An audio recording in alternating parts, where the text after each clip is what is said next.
जय श्री कृष्ण। मीमांसा online academy की दुनिया में एक बार पुनः आप सभी का हार्दिक स्वागत है।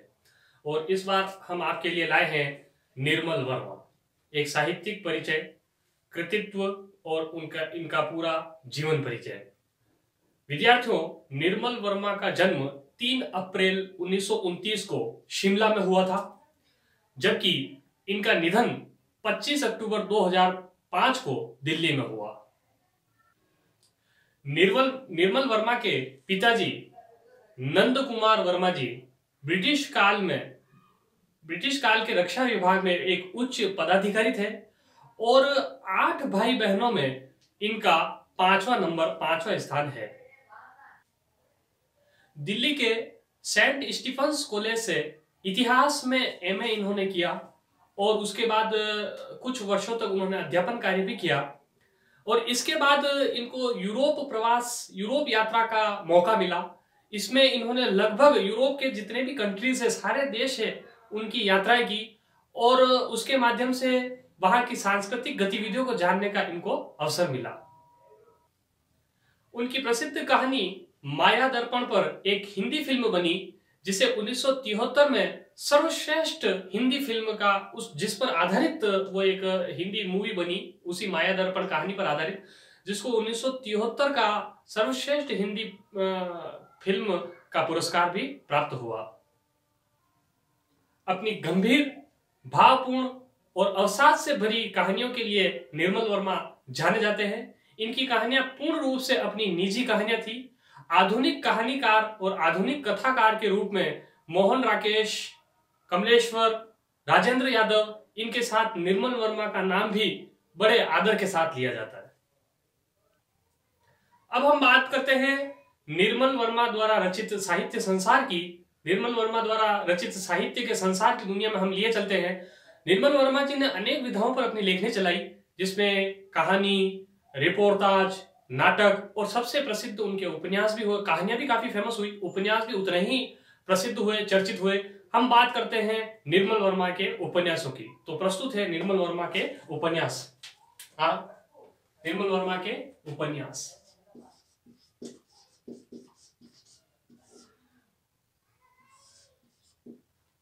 चलिए हम पढ़ते हैं निर्मल वर्मा के उपन्यास।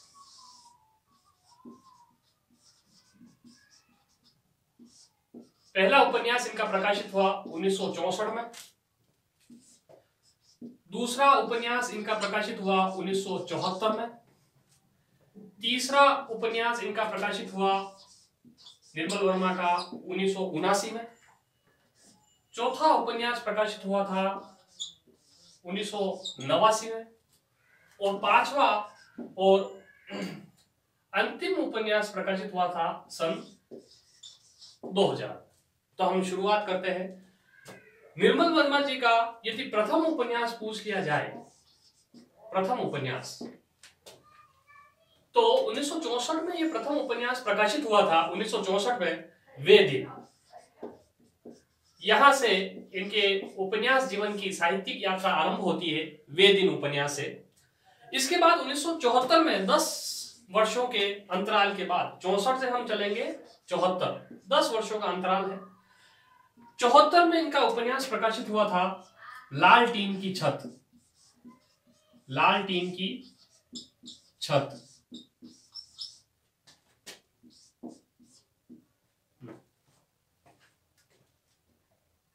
अब यहां पर हमें एक ध्यान देना है, यहां 10 वर्षों का गैप है, लेकिन यहां पर अब 5 वर्षों का गैप है, यानी कि 1979। तो 1979 यानी 5 वर्षों के गैप के बाद इनका एक उपन्यास प्रकाशित हुआ था, एक चीथड़ा सुख। एक चीथड़ा सुख। इसके बाद वापस वही 10 वर्षों का अंतराल, 1979 से 1989, वही 10 वर्षों का अंतराल है जैसे यहां हुआ था। तो 1989 में रात का रिपोर्टर उपन्यास प्रकाशित हुआ और 1989 के बाद सन 2000 में इनका अंतिम उपन्यास आया। तो अंतिम उपन्यास हमें ऐसे याद करना है, निर्मल वर्मा का अंतिम उपन्यास बराबर अंतिम अरण्य। तो निर्मल वर्मा का यदि अंतिम उपन्यास हमें पूछा जाता है तो अंतिम से ही अंतिम को लेना है। सन 2000 में अंतिम अरण्य, और पहला उपन्यास वे दिन, यानी कि पहले उपन्यास वाले दिन। उपन्यासों के बाद अब हम बात करते हैं निर्मल वर्मा जी द्वारा रचित कहानियों की। कहानियां या कह लीजिए कहानी संग्रह। तो निर्मल वर्मा जी ने इस विधा पर भी अपनी लेखनी खूब चलाई और इसमें इनको खूब प्रसिद्धि मिली, खूब इन्होंने प्रशंसा बटोरी। तो हम चर्चा करते हैं निर्मल वर्मा की कहानियों की। कहानियां, निर्मल वर्मा की कहानियां। 1959 में वर्मा जी की पहली कहानी प्रकाशित हुई। 1965 में दूसरी कहानी प्रकाशित हुई। 1968 में तीसरी कहानी प्रकाशित हुई। 1973 में चौथी कहानी प्रकाशित हुई। 1983 में पांचवी कहानी प्रकाशित हुई और 1995 में छठी कहानी प्रकाशित। कहानी से मेरा कहने का तात्पर्य यह है कहानी संग्रह, यहां पर ये ध्यान देने वाली बात है। तो हम पहली बात करते हैं निर्मल वर्मा की प्रथम कहानी यदि कंपटीशन एग्जाम में पूछी जाए और उसका सन पूछा जाए तो 1959 में निर्मल वर्मा की पहली कहानी प्रकाशित हुई थी परिंदे। परिंदे इतनी चर्चित हुई, इतनी लोकप्रिय हुई कि कई बार निर्मल वर्मा के पर्याय के रूप में भी परिंदे कहानी को जान लिया जाता है। निर्मल वर्मा को ऐसा कहा जाता है ये तो परिंदे कहानी का लेखक है। तो इतनी इस कहानी ने प्रशंसा बटोरी। यहीं से हिंदी साहित्य के पद पर ये प्रतिष्ठापित हुए परिंदे कहानी से। ये इनका पूरा कहानी संग्रह है। 1959 में पहला कहानी संग्रह। 1965 में इनका दूसरा कहानी संग्रह प्रकाशित हुआ जलती झाड़ी।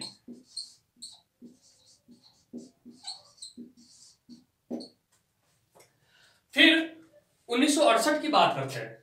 1965 के बाद 3 वर्षों के अंतराल के बाद 1968 में इनका एक कहानी संग्रह प्रकाशित हुआ था बीच बहस में। सॉरी, यहां पर मैं चेंज करना चाहूंगा, पिछली गर्मियों में।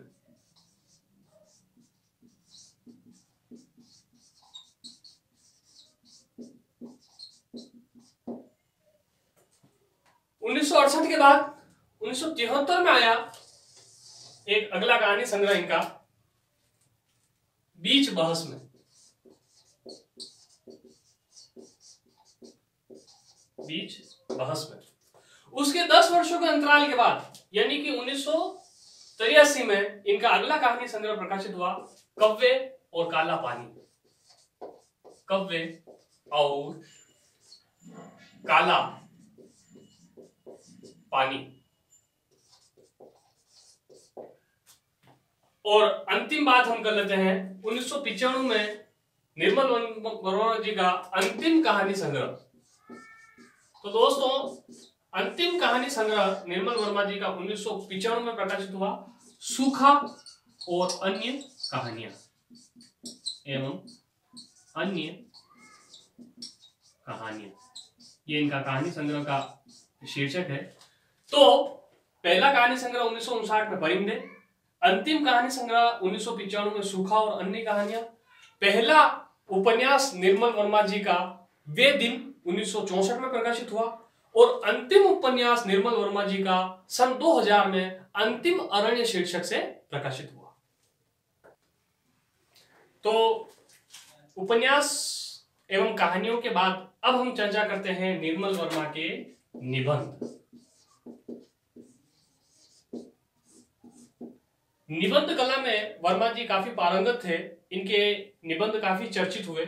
हम शुरुआत करते हैं निर्मल वर्मा के निबंधों से। निबंध निर्मल वर्मा 1976 में इनका पहला निबंध प्रकाशित हुआ। उसके बाद 1981 में, फिर 1983 1985 में। इसके बाद 1991 में वर्मा जी के 2 निबंध प्रकाशित हुए और उसके बाद 1995 एवं सन 2001 में निर्मल वर्मा जी का अंतिम उपन्यास जो है वो प्रकाशित हुए। 2001 में अंतिम उपन्यास नहीं, निबंध प्रकाशित हुआ। तो 1976 में निर्मल वर्मा जी का प्रथम निबंध प्रकाशित हुआ। यदि कंपटीशन एग्जाम में पूछा जाता है ये प्रश्न तो आप लिखिएगा, शब्द और स्मृति। निर्मल वर्मा जी का प्रथम निबंध है शब्द और स्मृति, जो कि 1976 में प्रकाशित हुआ। उसके बाद इनका दूसरा निबंध जो प्रकाशित हुआ 1981 में, निबंध का मतलब निबंध संग्रह से लीजिएगा। 1981 में इनका दूसरा निबंध संग्रह 1981 में, निबंध का मतलब निबंध संग्रह 1981 में प्रकाशित हुआ, कला का जोखिम।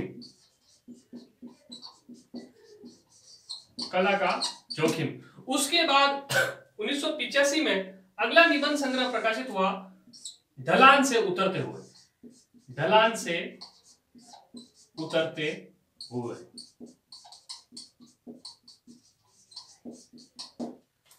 इसके बाद 1991 की हम बात करें, 1991 में निर्मल वर्मा जी के 2 निबंध प्रकाशित हुए, भारत और यूरोप। पहला प्रकाशित हुआ भारत और यूरोप, प्रतिश्रुति के क्षेत्र। प्रतिश्रुति के क्षेत्र। और दूसरा निबंध संग्रह 1991 में प्रकाशित हुआ, इतिहास स्मृति आकांक्षा। इतिहास स्मृति आकांक्षा। इसके बाद अगर हम बात करें तो 1995 में निर्मल वर्मा जी का अगला निबंध संग्रह प्रकाशित हुआ, शताब्दी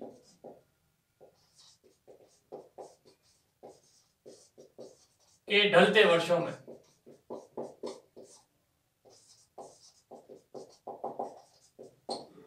और 2001 में निर्मल वर्मा जी का अंतिम निबंध संग्रह प्रकाशित हुआ, अंत और आरंभ। अंत और आरंभ। तो निर्मल वर्मा जी का अंतिम उपन्यास पूछा जाए, अंतिम अरण्य। निर्मल वर्मा जी का अंतिम निबंध संग्रह पूछा जाए, अंत और आरंभ। और निर्मल वर्मा जी की यदि अंतिम कहानी संग्रह पूछा जाए तो सूखा और अन्य कहानियां। अब हम प्रस्तुत करते हैं आपके सामने निर्मल वर्मा के संस्मरण एवं डायरी लेखन।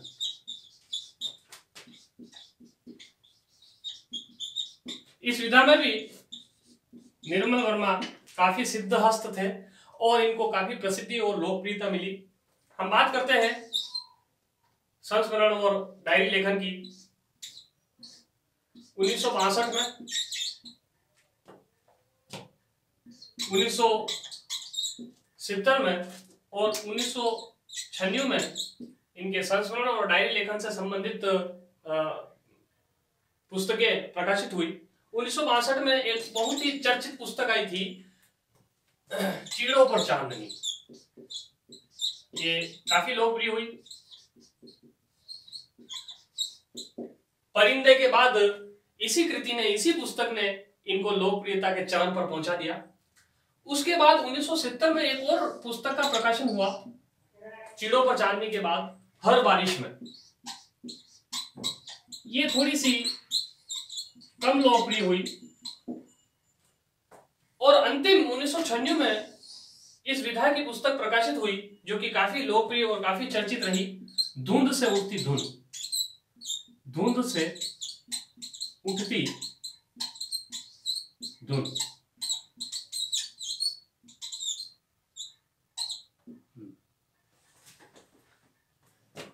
अब हम बात करते हैं अन्य विधाएं जिनको भी निर्मल वर्मा ने छुआ। तो अन्य विधाओं में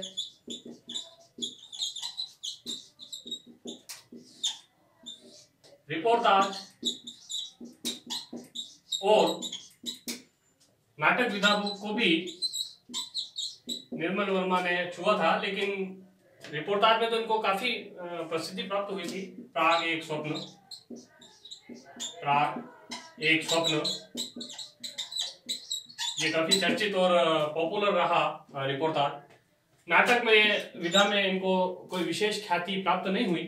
तीन एकांत शीर्षक से इनका एक नाटक प्रकाशित हुआ था 1976 में। तो एक ही नाटक इनका प्रसिद्ध नाटक थोड़ा सा कह लीजिए वो प्रकाशित हुआ। फिर हम बात करते हैं निर्मल वर्मा के पुरस्कारों की। कौन कौन से पुरस्कार निर्मल वर्मा जी ने प्राप्त किए? तो भाषा पर मिलने वाले दो बहुत ही महत्वपूर्ण पुरस्कार है, ज्ञानपीठ पुरस्कार और साहित्य अकेडमी पुरस्कार। तो दोनों निर्मल वर्मा ने अर्जित किए। ज्ञानपीठ पुरस्कार भी इनको मिला और साहित्य अकेडमी पुरस्कार भी निर्मल वर्मा को प्राप्त हुआ। साहित्य अकेडमी पुरस्कार निर्मल वर्मा जी को 1985 में जो इनकी कृति प्रकाशित हुई थी कव्वे और काला पानी, जिसकी चर्चा हमने अभी हमारे वीडियो में की है, तो कव्वे और काला पानी पे, कव्वे और काला पानी कृति पर वर्मा जी को साहित्य अकेडमी पुरस्कार मिला। और बात करते हैं हम ज्ञानपीठ पुरस्कार की। तो ज्ञानपीठ पुरस्कार निर्मल वर्मा जी को, पुरस्कार लिखा गया है, क्षमा कीजिएगा, पुरस्कार। तो ज्ञानपीठ पुरस्कार निर्मल वर्मा जी को 1999 में मिला पंजाबी लेखक गुरदयाल सिंह के साथ। गुरदयाल सिंह और निर्मल वर्मा दोनों को 1999 में शामिल रूप से ज्ञानपीठ पुरस्कार दिया गया। और ज्ञानपीठ पुरस्कार जो है वो समग्र रचनाओं पर दिया जाता है, किसी एक कृति पर नहीं दिया जाता है। तो ये था निर्मल वर्मा का साहित्यिक संसार। और अब हम बात करेंगे आगे निर्मल वर्मा की कुछ प्रमुख कहानियों, प्रमुख उपन्यासों का थोड़ा सा अंश और थोड़ा सा परिचय। अब हम बात करते हैं निर्मल वर्मा की प्रसिद्ध कहानी परिंदे के बारे में। यह कहानी 1959 में प्रकाशित हुई थी और कई विश्वविद्यालयों के कोर्स में, सिलेबस में यह कहानी अभी भी पढ़ाई जाती है। सेकंड ग्रेड और फर्स्ट ग्रेड जो राजस्थान आरपीएससी जिसको संचालित कर रही है, उसमें भी यह कहानी मुख्य रूप से दी गई है। तो इसको हम समझ लेते हैं थोड़ा सा। परिंदे कहानी। परिंदे कहानी में नारी की, निराश नारी की मन स्थिति का चित्रण निर्मल वर्मा ने किया है। इस कहानी की मुख्य पात्र है लतिका। लतिका लड़कियों के हॉस्टल की संरक्षिका है, यानी कि वार्डन है। कुमाऊं रेजिडेंट के मेजर गिरीश नेगी से उसका परिचय होता है। यह परिचय प्रणय संबंध में बदल जाता है और 5 वर्षों तक यह संबंध रहता है, लेकिन गिरीश नेगी की असामयिक मृत्यु के बाद यह संबंध विच्छिन्न हो जाता है। स्कूल की छुट्टियों के बाद सभी लड़कियां सुधा के कमरे में एकत्र हुई और वहां हेमंती के गाने का प्रोग्राम बना। प्रस्तुत है परिंदे कहानी के प्रमुख पात्र इस प्रकार है। परिंदे कहानी का पहला प्रमुख पात्र है लतिका, जो कि लड़कियों के हॉस्टल की संरक्षिका है, वार्डन मैडम। उसके बाद आते हैं डॉक्टर ह्यूबर्ट। डॉक्टर ह्यूबर्ट वहीं पर एक संगीत शिक्षक है, म्यूजिक टीचर है। उसके बाद आते हैं डॉक्टर मुखर्जी। डॉक्टर मुखर्जी लड़कियों को हाइजीन, पिफजियोलॉजी सब्जेक्ट पढ़ाते थे। डॉक्टर मुखर्जी बर्मा से आकर हिंदुस्तान में बस गया था और डॉक्टर मुखर्जी अपने व्यक्तिगत जीवन के बारे में अक्सर मौन ही रहते थे। सुना तो यह भी गया था कि रास्ते में ही डॉक्टर मुखर्जी की पत्नी की मृत्यु हो गई थी, जिसे वह बहुत ही प्यार करता था। ह्यूबर्ट लतिका के पूर्व प्रेम संबंध के प्रति अनभिज्ञ था और इस बात को चूंकि उसे पता नहीं था, इसलिए उसने लतिका को एक प्रेम पत्र भी लिखा था। प्रेम पत्र का जवाब देने में असमर्थ होने के बावजूद लतिका को यह बात पसंद आई। उसको यह बात इसलिए पसंद आई थी कि उसने ये सोचा कि इस उम्र में भी वह किसी को अपनी ओर आकृष्ट कर सकती है। गिरीश नेगी से लतिका सर्वप्रथम डॉक्टर मुखर्जी के साथ मिली थी। डॉक्टर मुखर्जी ने यह बात लतिका के चले जाने के बाद डॉक्टर ह्यूबर्ट को बताई।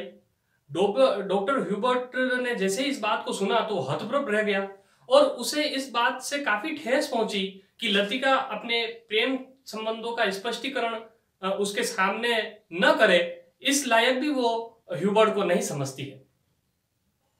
ह्यूबर्ट स्कूल में अक्सर पियानो बजाता था और लतिका उसके पियानो के स्वरों में डूबी हुई सी रहती थी और अपनी पूर्व स्मृतियों में गिरीश नेगी के साथ बिताए हुए लम्हों में वो खो जाती थी।